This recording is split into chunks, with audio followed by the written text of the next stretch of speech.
Agora é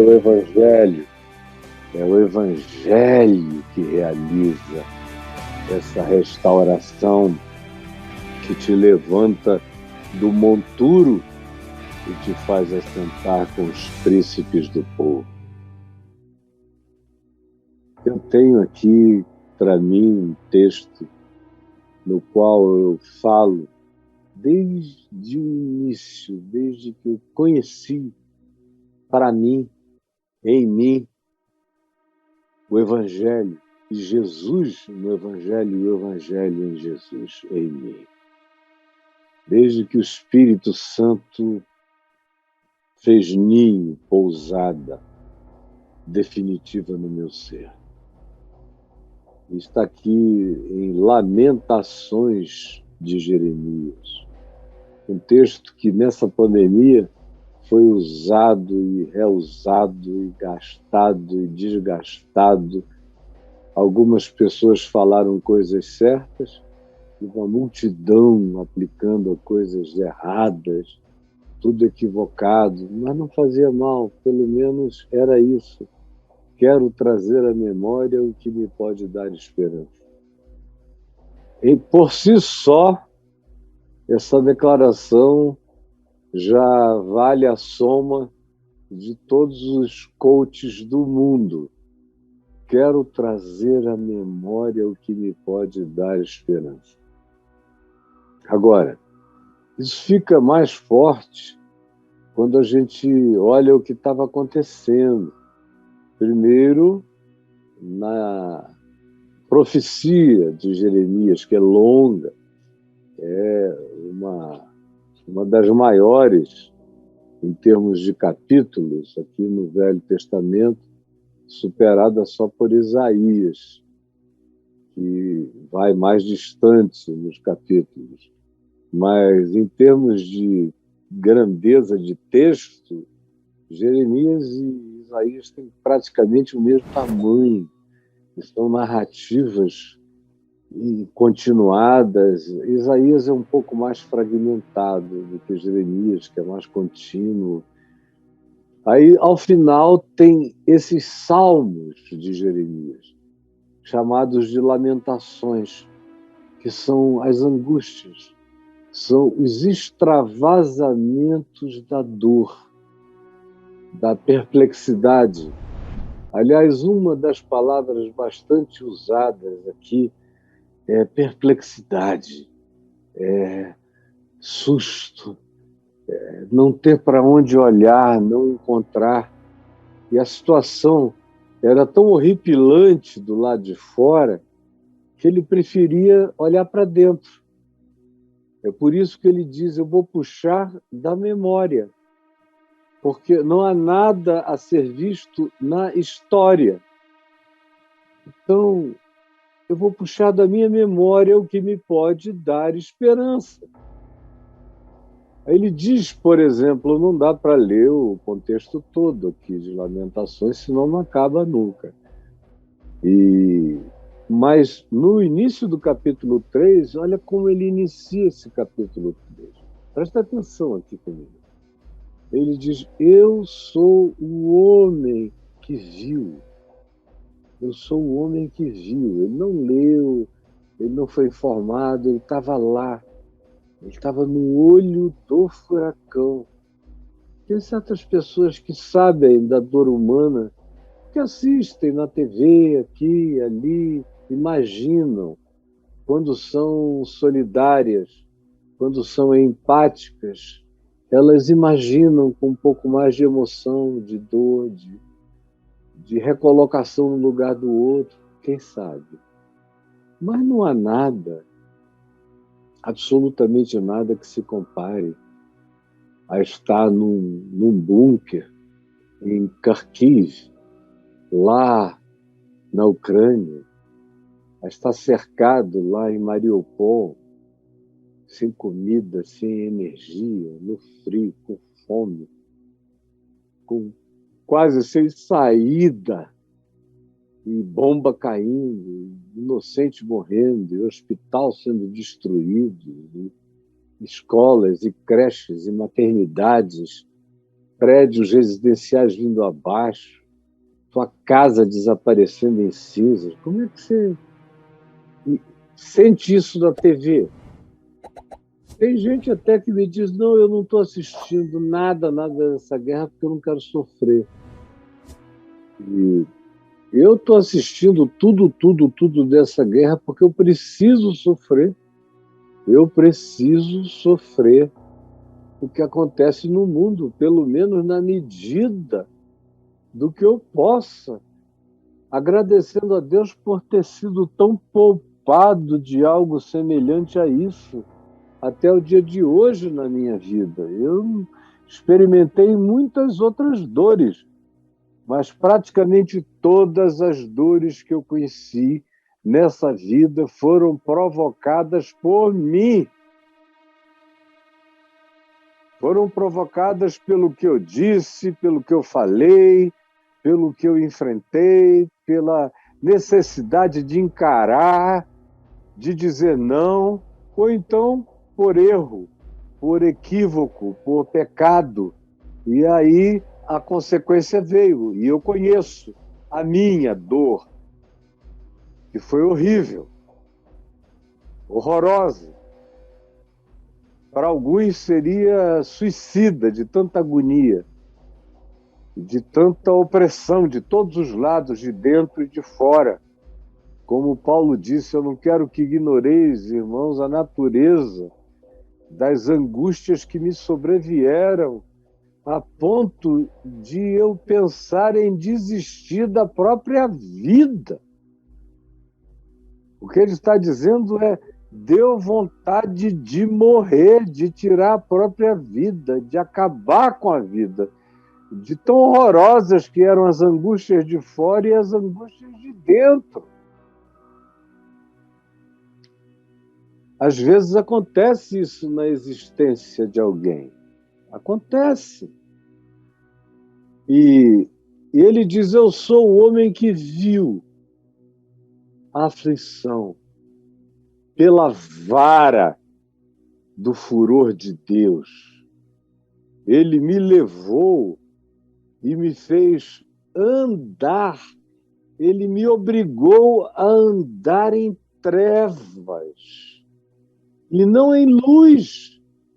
É quando Deus te guia para o escombro, para a ruína, para a destruição, para a escuridão, para o tateamento, onde não há saída, onde não há alternativa.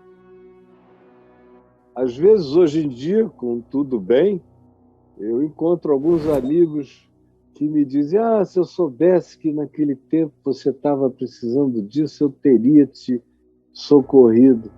Mas estava todo mundo sabendo de tudo. É que ninguém tinha nem coragem de estender a mão para o leproso.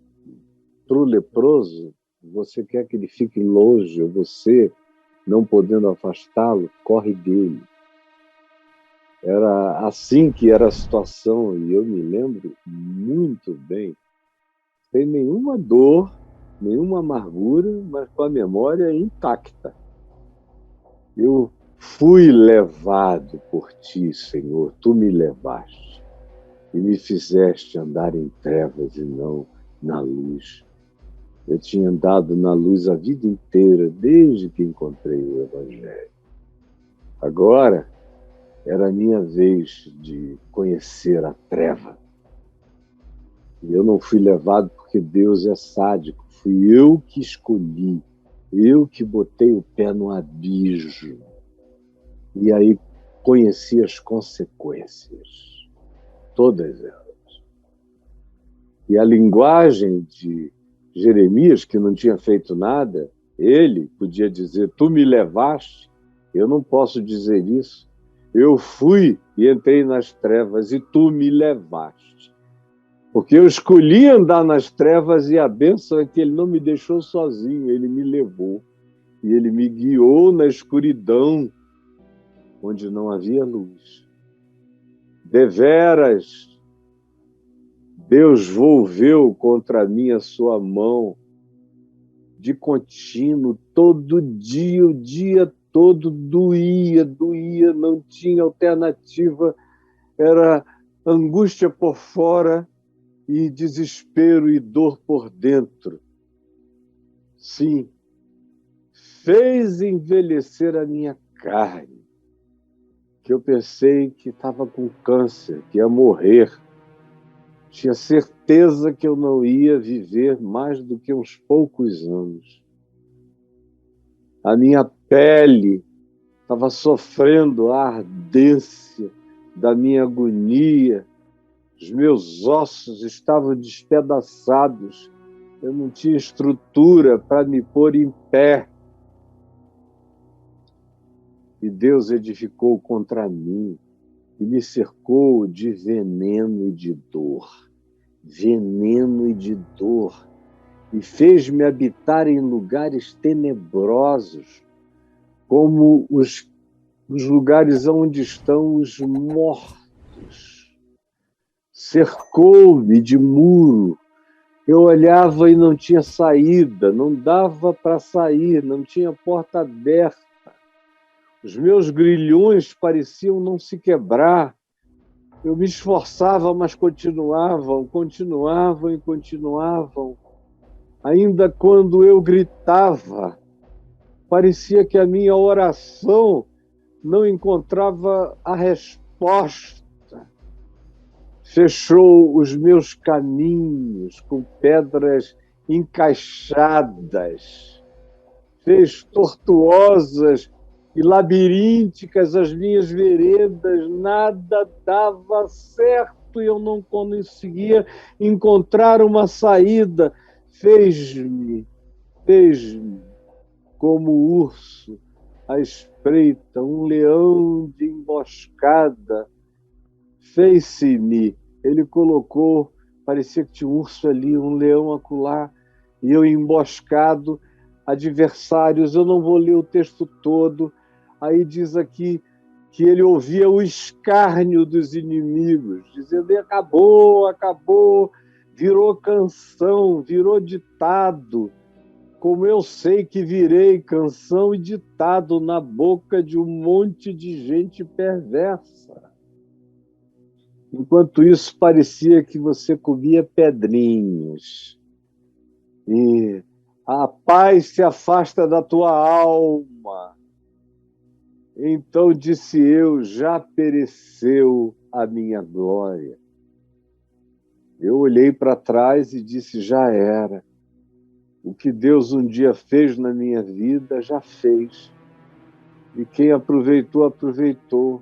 E quem não quiser se esquecer, que faça bom proveito.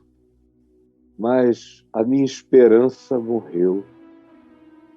A única coisa que eu podia dizer, como Jeremias, é: lembra-te da minha aflição, olha para o meu pranto e vê o gosto da minha boca é absinto e é veneno, porque a minha alma continuamente se recorda da minha agonia e o meu espírito se abate dentro de mim. É essa situação, é esse o contexto do nosso amigo Jeremias. Ele está vivendo aqui, nesse estado. É isso que você tem que ter em mente. O encurralamento dele era dessa natureza e dessa grandeza de coisas. Preste atenção. Ele está aqui. E você está onde?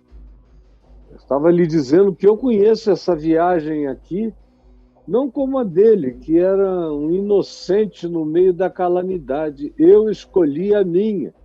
Eu não podia nem dizer: olha o que me fizeram. Eles me fizeram o que fizeram porque eu me fiz o que eu me fiz.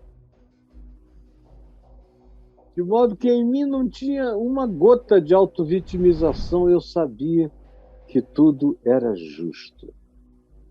No entanto, no meio de tudo aquilo, me veio ao coração nunca sumiu do meu coração. E eu tive testemunhas disso, no meio daquela agonia toda, de como todo dia, toda hora, eu escolhia fazer alguma coisa que podia trazer esperança. Não dava para sair daquilo, então deixa eu escrever um livro. Não dá para sair disso, deixa eu escrever outro livro. Não dá para sair disso, deixa eu escrever um terceiro livro. Não dá para sair disso aqui, deixa eu escrever um quarto livro. Não dá para sair disso aqui, deixa eu escrever um quinto livro. Não dá para sair disso aqui, deixa eu começar a pregar para aquele grupo de malucos ali, no Café com Graça, que só ia gente doida. Não dá para sair disso aqui, deixa eu escrever um site para ficar como memória do que eu penso, do que eu sinto. As pessoas estão me perguntando, deixa eu responder tudo que estão perguntando, vai ficar como memória, porque daqui não dá para sair. E eu só fui fazendo isso, era como trazer a memória, não para aquele dia, porque parecia que para os dias da minha vida não havia mais esperança.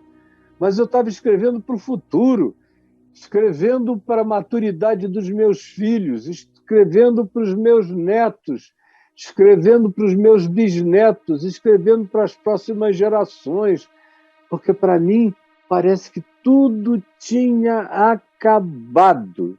Tudo tinha acabado. Então eu disse, quero trazer à memória o que me pode dar esperança.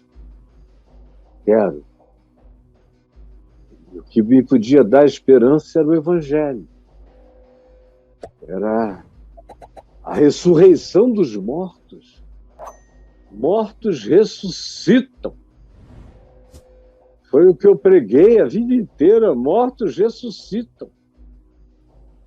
Ele pega o indigente colocado sobre o monturo de pedras e o tira de lá, das suas ruínas, dos seus escombros, e com misericórdia o faz assentar-se entre os príncipes do povo.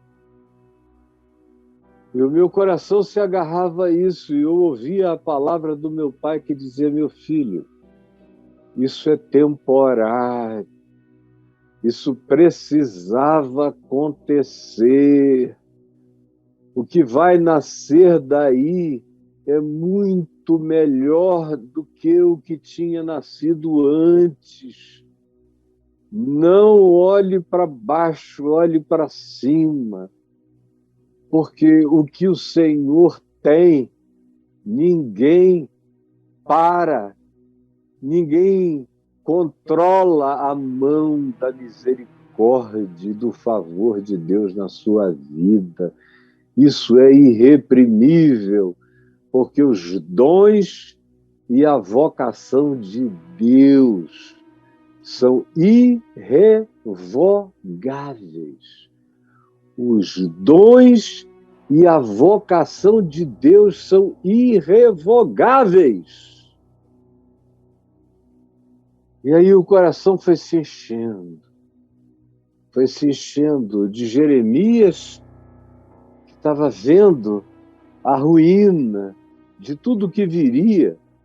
Ele já antecipava, ele estava vendo a catástrofe anos antes dos outros, e agora que o cerco já estava posto em volta de Jerusalém, os babilônios já estavam ali, o cerco estava ali, estava à volta de Kiev, cerco. E ele vendo a catástrofe, como seria tudo, ele já antevia, era tudo em 3D para ele. Não tinha acontecido, só que já. Na alma dele era assim. Mas, de repente, ele olha, no meio da calamidade, estranhamente, tem um céu azul. E ele diz, as misericórdias do Senhor são a causa de não sermos consumidos. Quero trazer à memória, eu quero trazer à memória o que me pode dar esperança, e o que me pode dar esperança é a tua ressurreição. Mortos ressuscitam, Lázaro ressuscita, filho da viúva de Naim ressuscita, a filha de Jairo ressuscita. Tu deste poder de ressurreição aos teus discípulos. Ressurreição é possível. Tu tiraste Isaque dos mortos para Abraão. A ressurreição é possível. Eu quero trazer a ressurreição à minha memória. É isso que me pode dar esperança. E isso se fundamenta no fato de que as misericórdias de Deus se renovam a cada manhã. Todo dia é um dia de misericórdia. É um dia novo. É uma oportunidade nova. É uma nova chance.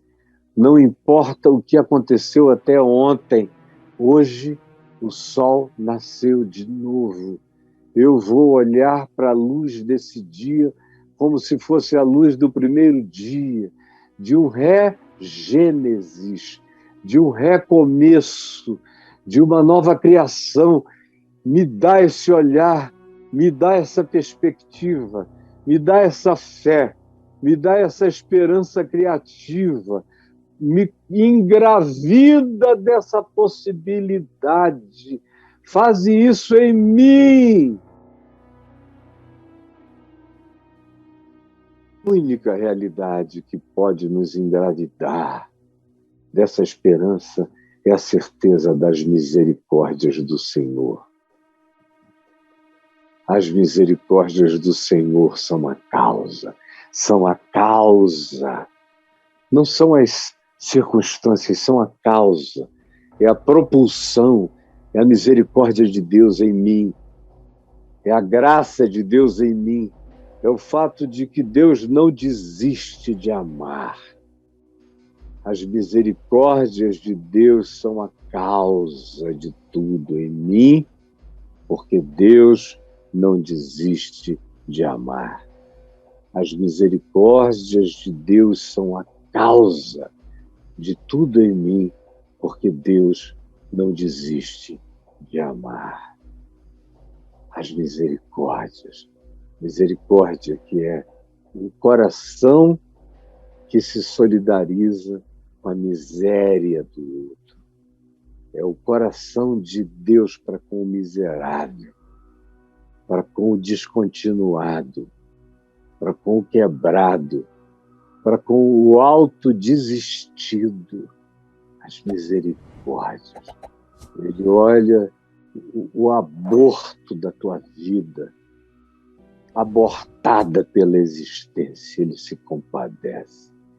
Ele te pega, ele te limpa, ele te enxuga, ele te levanta, ele te nina, ele te pensa os ferimentos, ele te trata, ele tem paciência, ele não deixa que você fique entregue ao sabor da perversidade dos outros. Não permite que você seja consumido pela maldade, nem pela amargura, nem pela autodestruição, porque as suas misericórdias não têm fim. O inferno tem fim, a terra tem fim, o cosmos tem fim, os cosmos têm fim, mas as misericórdias do Senhor vão de eternidade a eternidade, de eternidade a eternidade. E a misericórdia de Deus triunfa sobre o juízo, sobre o julgamento, sobre o inferno, sobre a maldade, sobre o pecado, sobre qualquer condição. As suas misericórdias não têm fim, antes renovam-se. Cara, olha aqui para mim. Eu sou o testemunho disso, de que essas misericórdias não têm fim. Olhe para mim e se anime, e se ponha de pé, Levante-se, olhe para o alto, para a sua redenção, para o seu Redentor, porque as misericórdias dele não têm fim, não importa a grandeza da sua calamidade, nem a montanha de escombros que tenham caído e se amontoado sobre a sua vida. As misericórdias dele, ele não para de procurar. Se os bombeiros de Brumadinho ficaram e estão ainda, até recentemente, até acharem os 2 últimos corpos, procurando gente na lama podre, procurando mortos. Imagine a misericórdia de Deus, eterno, que não desiste, procurando moribundos como eu, como você, procurando gente que não quer morrer, procurando gente que não quer desistir, procurando gente que mesmo tendo se entregue não quer se entregar. Atrás de ti, todo dia, a cada nova manhã, mais uma voz, mais um chamado, mais uma conclamação, mais um vem para fora, sai daí. Você está me ouvindo? Tem poder para renovar teu ser, teu coração, tua força. Creia no que eu estou te dizendo, não como um teórico da graça de Deus, mas como um experimento vivo dessa misericórdia eterna, dessa graça inextinguível, desses dons inapagáveis e irrevogáveis. Não há decreto de homem, de concílio, de religião, de morais humanas, de quem quer que seja, nem maldição familiar, nem de pai, nem de mãe, nem de filhos, nem de irmãos, nem de amigos, nem de inimigos, nem do inferno, nem de todos os diabos que possam cancelar essas misericórdias que não têm fim e que se renovam todo dia na tua vida. E aí ele prossegue dizendo, grande é a tua fidelidade. Como Paulo disse, mesmo quando nós somos infiéis, ele, no entanto, permanece fiel porque não pode negar-se a si mesmo. Ele, no entanto, permanece fiel porque não pode negar-se a si mesmo. Eu acho isso maravilhoso. Ele, no entanto, permanece fiel porque não pode negar-se a si mesmo. A tua fidelidade não tem fim. Não tem fim. Olha só, grande a tua fidelidade. E aí o coração tem que tomar algumas decisões.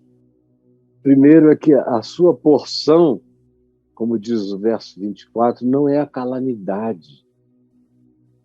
Como Deus disse a Isaías, que filhos não seriam gerados para calamidade. Ele diz, a minha porção é o Senhor. Tem gente que diz, a minha porção é a tristeza, a minha porção é o azar, comigo nada dá certo, eu nasci nessa família, a minha porção é o trauma materno, é o trauma paterno, é o meu trauma sem cura, eu vou ter que fazer terapia para me aliviar a vida inteira, porque eu não tenho solução. Tem gente que decidiu, de maneira kármica, que a vida não tem saída.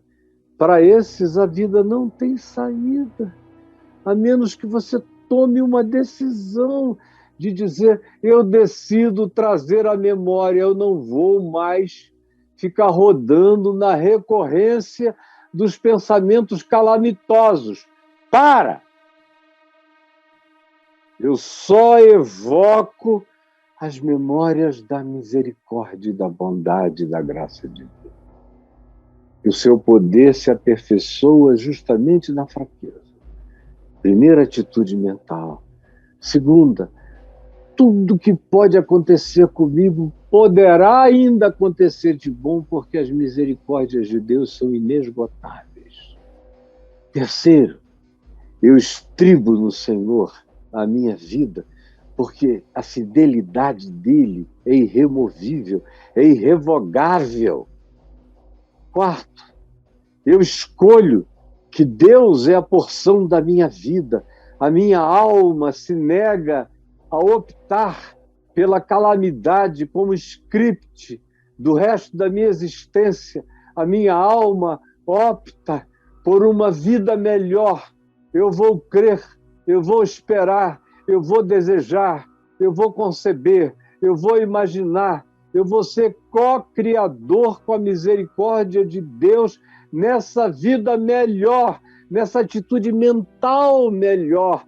Eu vou ser sócio de Deus, cooperador de Deus da reconstrução da minha própria vida, porque o Senhor é a minha porção, é o que vem de Deus, é que é a minha parte, a minha herança é essa que vem do céu, não a herança dos escombros. Portanto, eu vou viver esperando, andando e esperando enquanto eu vou caminhando, porque é bom. Bom é o Senhor para os que esperam por Ele. Ele não deixa o coração cheio de esperança morrer na agonia. Ele é bom para com a alma que o busca, que mantém a oração no coração, a oração da certeza, a oração da misericórdia, a oração da esperança, a oração da fidelidade, a oração da ação, a oração da construção, a oração da construtividade, a oração da positividade, a oração que dá ordens ao pensamento. Ele se solidariza com todas essas atitudes minhas. Enquanto isso, é bom aguardar a salvação do Senhor em silêncio, sem alarde, sem murmuração jamais, sem amargura nunca. Porque é bom para o homem suportar o jugo, quanto mais cedo na vida, melhor. Quanto antes a disciplina vem, melhor para mim. Boa é a disciplina no que tem ainda energia pela frente. Quando os céus se desabaram sobre mim, desabaram, eu não sei porque que o Braulio esqueceu essa câmera aqui, que eu estou olhando aqui para ela agora, aqui do lado, mas quando os céus desabaram sobre mim, sabe o que aconteceu? O que aconteceu foi que no início eu achei que estava sepultado, mas logo depois eu fui me pegando e eu fui vendo que tinha vida ainda em mim. Vida. Se tem vida, tem tudo. E mesmo que se eu estivesse morto, ele ressuscita mortos. E aí o meu coração começou a dizer, eu vou esperar, eu vou aguardar a salvação do Senhor. E eu vou ficar quieto. Eu vou silenciar. E graças a Deus, esse dia chegou. E chegou enquanto eu ainda sou relativamente forte. Porque eu estava vendo alguns dias de juízo chegarem sobre algumas pessoas que já eram idosas. E elas não tinham mais nada a fazer, nem a demonstrar. Muitas delas logo morreram. E eu olhava para mim, eu me sentia um velho, porque eu já tinha trabalhado mais do que um homem de 100 anos. Eu já era um idoso de ministério, mas eu ainda era um jovem etário. Eu estava com 45 anos. No ministério parecia que eu estava 130. mas o meu corpo ainda tinha força. Eu comecei a agradecer a Deus por Ele ter feito o teto desabar na minha cabeça, tendo eu ainda vida para viver, embora eu achasse que no máximo em 10 anos eu iria morrer. Mas eu disse, em 10 anos ainda dá para fazer muita coisa. Eu tinha conhecido a minha mulher, dá para amar todo o amor do mundo, dá para cuidar dos meus filhos e dos dela, dá para cuidar da minha netinha que nasceu, dá para fazer o melhor que eu posso, eu vou fazer o melhor que eu possa com o mundo que me restou.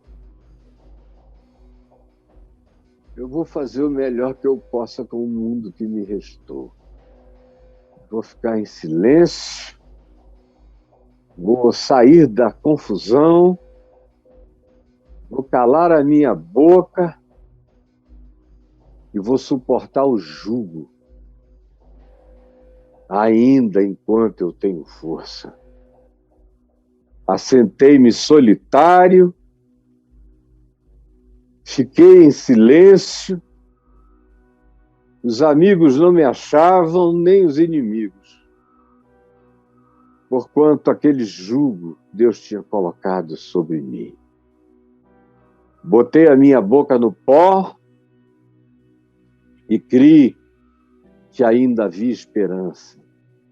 E fui escrevendo, Nefilim, Tábuas de Eva, escrevi o Em Busca de Issa, escrevi o Enigma da Graça, escrevi o Sem Barganhas com Deus, escrevi meu portal, meu site. Enquanto isso, apanhando e dando a face a quem batia. Pode bater, Fui comendo afronta de tudo que é lado, mas sabia que o Senhor não rejeitaria para sempre. Pois ainda que Ele entristeça alguém a quem Ele ama, Ele usa de compaixão. Ele usa de compaixão. Ele sempre usa de compaixão. Que coisa maravilhosa! Ele usa de compaixão. E aí, meu coração se animava na misericórdia dele, na minha solitude, na minha solidão. O Senhor não rejeitará para sempre. Pois ainda que entristeça alguém, Ele usará de compaixão segundo a grandiosidade, a grandeza das suas misericórdias, porque Ele não aflige e nem entristece de bom grado aqueles a quem Ele ama. Ele não entristece de bom grado. Ele não tem nenhum prazer nisso. Ele tem prazer em engravidar você de alegria, de esperança, de vida, de fé, de paz, de força. Foi isso que eu quis dizer a você, dizendo apenas que o que Jeremias experimentou, eu conheço em mim mesmo, na escala que é minha, e naquilo que dizia respeito a mim, porque ele, Jeremias, foi cercado como inocente. Eu fui cercado na minha culpa. Eu tinha, além da dor do agravo que vinha de fora, a dor da culpa que vinha de dentro.